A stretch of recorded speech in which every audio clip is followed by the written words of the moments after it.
Now, there's some guy that's a scientist, just wrote a book, says that somebody has cancer, should not be eating any fruits and vegetables, should be eating a diet that's high in animal protein. Well, that's ridiculous. That's utterly ridiculous. If the guy had any experience treating people that had cancer, he would realize that would be a very serious mistake.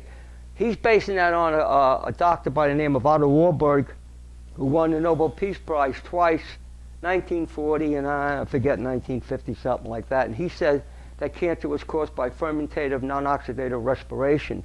So they're all basing it on sugar. We're not considering the fact that with the release of insulin and of IGF-1 and 2, if you don't have the protein, the cells are not going to divide and multiply. And that's why I encourage people to avoid the protein when they have cancer, and and you can actually starve a cancer cell if people can go far enough. But for the average person, today, I try to encourage them to try to give up 100% of the processed food, as we were discussing. If anybody has problems, some of the kids today, a lot of kids have behavior problems, autism.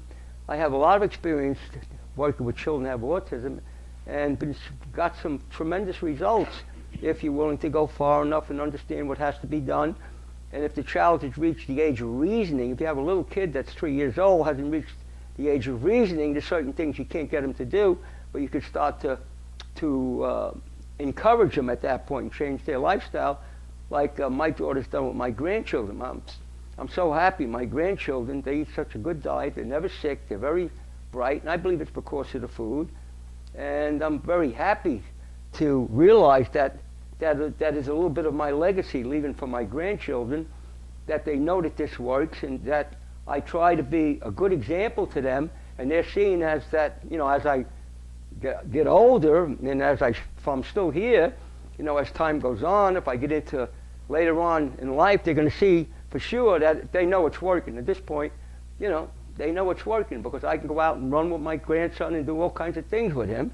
And so that's what really makes it different to people, that you're able to, that you're some kind of an example of what you're trying to lead people into.